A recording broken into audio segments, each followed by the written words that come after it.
मैंने कहा, दूर रहो मुझसे, मैं तुम्हारी शक्ल भी नहीं देखना चाहती।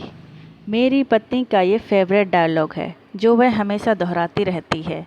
यह कोई एक दिन की बात नहीं है, हमारी शादी के बाद से यही हो रहा है।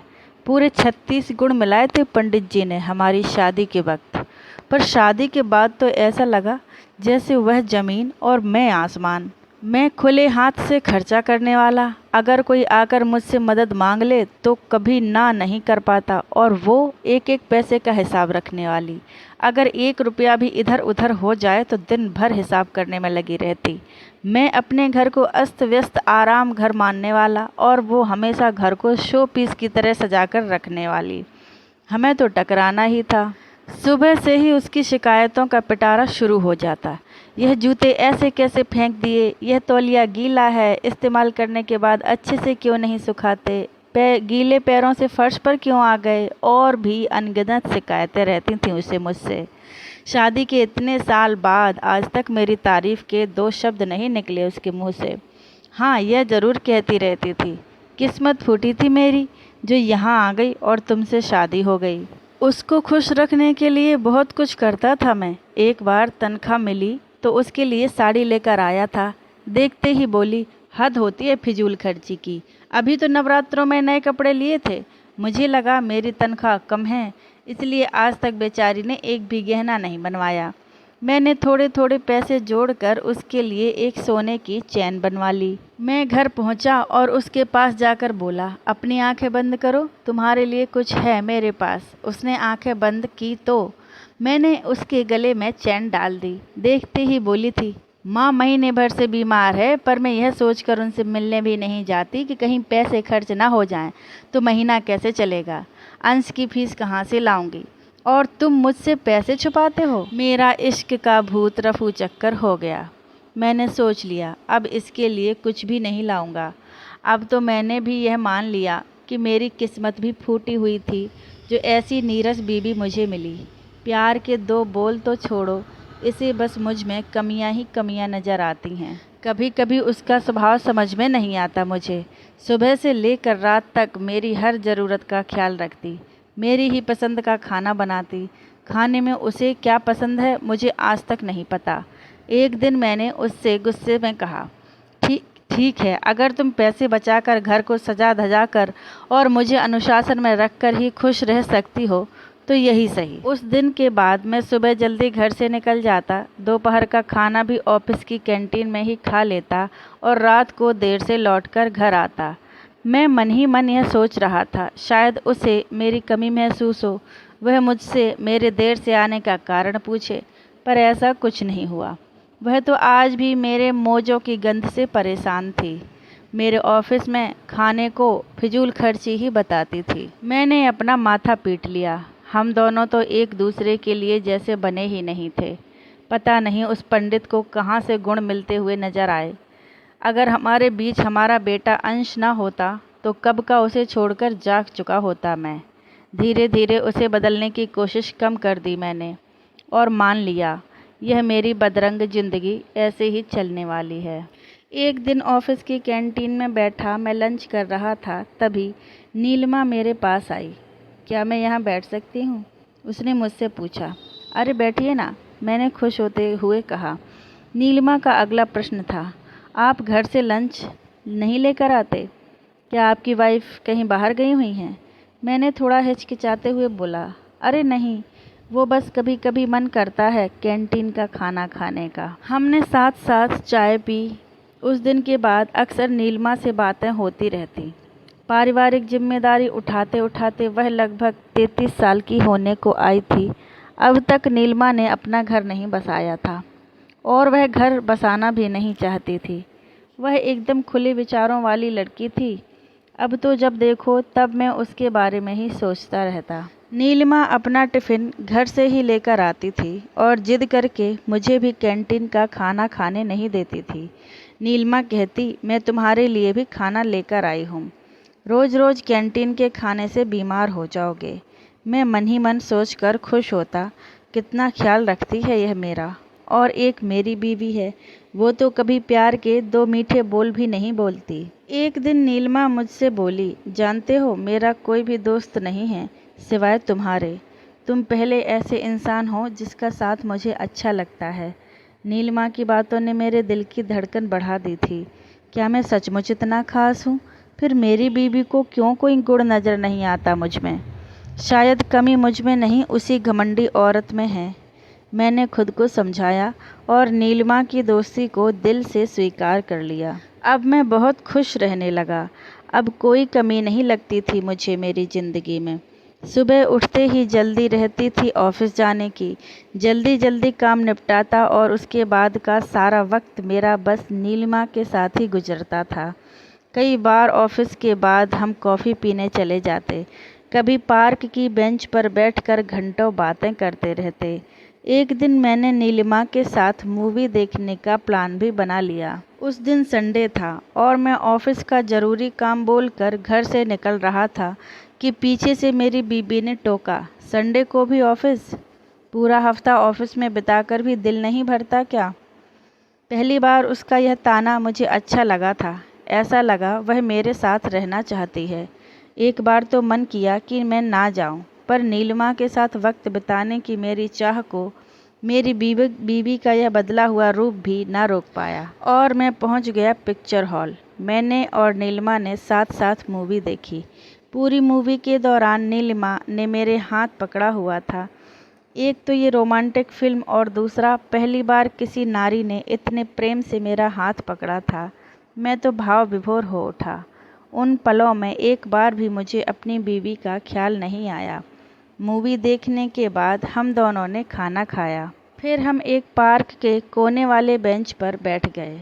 उसने मेरा हाथ अपने हाथों में थामा और अपना सिर मेरे कंधे पर रख लिया। पहले मैं जहाँ मुंह लटका कर रखता था, वहीं आज मैं गुनगुना रहा था। घर आने के बाद मेरी बीबी ने भी मुझे किसी काम के लिए नहीं टोका। रात को वह बड़े प्यार से मुझसे बोली, ऑफिस में आजकल बहुत काम होता है क्या? हाँ, आजकल बहुत काम है ऑफिस में, और अगर ओवर टाइम करूँगा तो तुम्हें भी ज़्यादा पैसे दे पाऊँगा घर खर्च के लिए। कोई ज़रूरत नहीं ज़्यादा पैसे आपको ओवर टाइम करने की। कम पैसों में घर चलाना आता है मुझे। देखता हूँ, अभी तो जो काम लिया है वह तो ख़त्म करना ही पड़ेगा। आज वह मुझसे लिपट कर सो रही थी। मैं रात भर सोचता रहा, यह अच्छी है या बुरी। जब मैं इसके साथ वक्त बिताना चाहता था तो इसके मुंह से दो मीठे बोलों के लिए तरस गया, और आज वह खुद। कहीं इसे मुझ पर शक तो नहीं हो गया? यह सोचकर तो मैं कांप ही गया। क्या होगा अगर इसे पता चल गया मेरे और नीलिमा के रिश्ते के बारे में? यह तो सब जगह मुझे बदनाम कर देगी। इसके गुस्से का कोई भरोसा नहीं, कहीं सबके सामने मेरा भरता न बना दे। फिर क्या इज्जत रह जाएगी मेरी?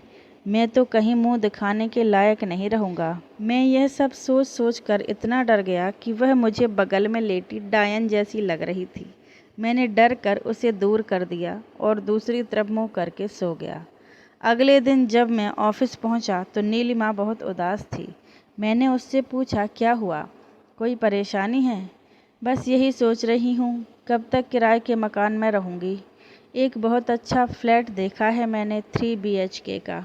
मुझे उसकी डाउन पेमेंट देनी है 9 लाख रुपए, मगर मेरे पास तो सिर्फ 4 लाख ही हैं। अगर बाकी की रकम देने में तुम मेरी मदद कर देते तो। फ्लैट के साथ साथ मैं भी तो तुम्हारी ही रहूँगी ना। वह सब तो ठीक है नीलिमा, पर मेरे पास इतने पैसे कहाँ से आए? 35,000 की नौकरी में तुम तो समझती हो घर खर्च कैसे चलता है। तुम कुछ दिन इंतज़ार क्यों नहीं कर लेती? मैंने पहली बार कुछ मांगा था तुमसे और तुमने मना कर दिया। तुमने बस टाइम पास समझ रखा है ना मुझे। घर में बीबी और एक बच्चा और बाहर मैं। बहुत गलत सोच है तुम्हारी। तुम चाहते तो दे सकते थे मुझे पैसे। मैंने सुना है शहर में तुम्हारा एक बहुत अच्छा प्लाट है, तुम उसे बेचकर क्यों नहीं दे देते मुझे पैसे? हाँ है तो, पर वह प्लाट तो मेरी बीबी ने मुझे कभी ना बेचने देगी। पता नहीं उसने कैसे कैसे पैसे जमा करके उस प्लाट को खरीदा था। नीलिमा गुस्से में बोली, मैं कुछ नहीं जानती, कैसे भी करके मुझे पैसे दो, नहीं तो मैं यह सारी तस्वीरें तुम्हारे घर भेज दूंगी। अगर तुम मेरे नहीं तो मैं क्यों तुम्हारी बनी रहूं? इतना कहते ही नीलिमा ने मेरी और उसकी पता नहीं कितनी अटपटी तस्वीरें मेरे सामने पटक दी। मैं तो अवाक सा खड़ा रह गया।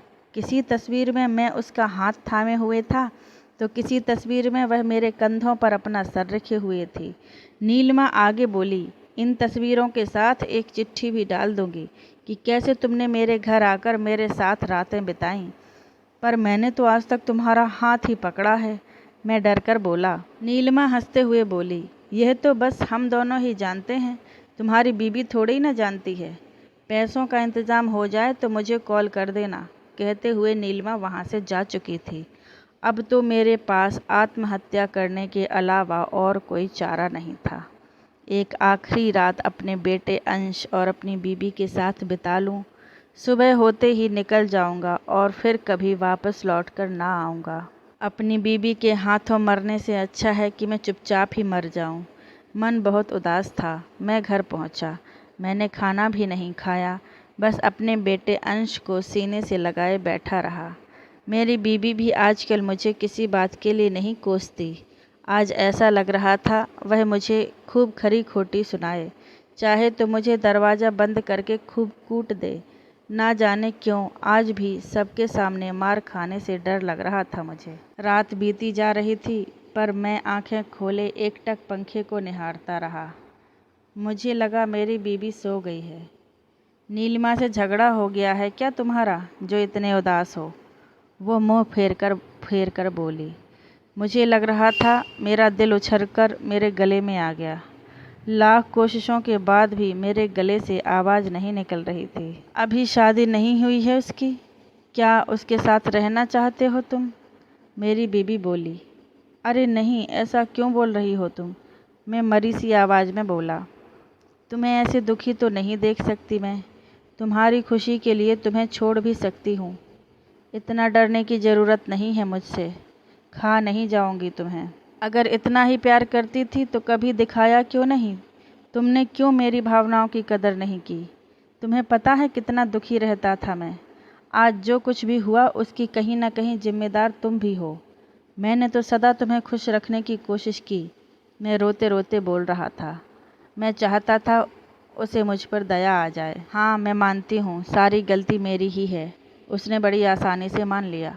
बचपन से सदा अपने पापा को माँ को दबाते हुए ही देखती आई। उनकी हर छोटी से छोटी गलती पर वह उन्हें मारते पीटते थे। माँ हमेशा डरी सहमी सी रहती थी। मैं माँ पर गुस्सा करती, तुम चुपचाप क्यों रहती हो? माँ कहती, मैंने बहुत बड़ी गलती कर दी। अगर पहली बार ही इन्हें रोक लिया होता तो आज यह मेरे साथ ऐसा कभी नहीं कर पाते। तभी मैंने सोच लिया था जो मेरे घर में मेरी माँ के साथ हुआ वह मैं अपने घर में अपने साथ कभी नहीं होने दूंगी। इसीलिए बहुत प्यार करते हुए भी कभी तुमको जताया नहीं। पर जब तक मुझे मेरी गलती का एहसास हुआ तुम बहुत दूर जा चुके थे। मैं एक दिन अंश को लेकर पार्क गई हुई थी, वही देखा था उसे। तुम्हारे कंधे पर सिर रखे बैठी थी। बाद में पता किया तो पता चला तुम्हारे ऑफिस में ही काम करती है। मुझे माफ़ कर दो प्लीज़। मैं हाथ जोड़कर रो पड़ा। क्या चाहते हो? जो चाहोगे वही होगा। मैं तो कल भी तुम्हें ही चाहता था और आज भी तुम्हें ही। वह मुझे ब्लैकमेल कर रही है, कहकर मैंने सारी बातें अपनी बीबी को बता दी। जब तुमने कह दिया कि तुम मुझे चाहते हो तो वही होगा। वह कौन होती है तुम्हें डराने वाली? कल से उसकी हिम्मत नहीं होगी तुम्हें आंख उठाकर देखने की। चलो अब आराम से सो जाओ। तुम क्या करने वाली हो? यह सब जानकर तुम क्या करोगे? और अगर दोबारा किसी और की तरफ देखा तो तुम्हारी दोनों आंखें निकाल दूंगी, समझे? तुम नहीं बदल सकती। अब भी आंखें दिखा रही हो। मैं कसम खाता हूँ जिंदगी में तुम्हारे सिवा किसी और को पलटकर कभी नहीं देखूंगा। तुम कल घर में रहकर अंश का ध्यान रखना, मुझे कहीं जाना है, कहकर उसने मुझे गले से लगा लिया। यह जिंदगी की सबसे मीठी नींद थी जो आज मैं सोया था। जब मैं सुबह उठा तो वह जा चुकी थी। न जाने कहाँ गई होगी, यह सोचकर मैं डर भी रहा था। लगभग 3-4 घंटे बाद वो लौट कर आई और बोली, अब तुम्हें कोई परेशान नहीं करेगा। क्या किया तुमने? उसने बड़ी सरलता से कहा। करना क्या था, बाल पकड़कर घसीटते हुए पुलिस थाने ले जाने लगी। तो मेरे पैर पकड़ लिए। रो रो कर कहने लगी, मुझे माफ़ कर दो, मुझे पुलिस के हवाले मत करो, मैं कल ही शहर छोड़कर चली जाऊंगी। अब जब शहर छोड़कर ही जा रही है तो हमें क्या। मैं वापस घर आ गई। मुझे पहली बार ऐसी खतरनाक बीवी मिलने पर गर्व हो रहा था और साथ ही साथ पहली बार उस पंडित पर प्यार आ रहा था जिसने हमारी कुंडलियों का मिलान किया था। मैं भगवान को ढेर सारा धन्यवाद दे रहा था कि हे भगवान, तेरा लाख लाख शुक्र है कि मेरे और मेरे बीवी के 36 के 36 गुण मिलते हैं। इतना सोचते ही मेरे मन में हंसी छूट गई। दोस्तों, रिश्तों में कुंडली मिले या ना मिले, मगर दिल मिल जाने चाहिए। कहानी कैसी लगी हमें कमेंट के माध्यम से ज़रूर बताएं। कहानी पसंद आए तो लाइक करें, शेयर करें, चैनल को सब्सक्राइब करें, बेल आइकन दबाना ना भूलें, जिससे हमारी कहानियाँ सबसे पहले आप तक पहुँचें। धन्यवाद।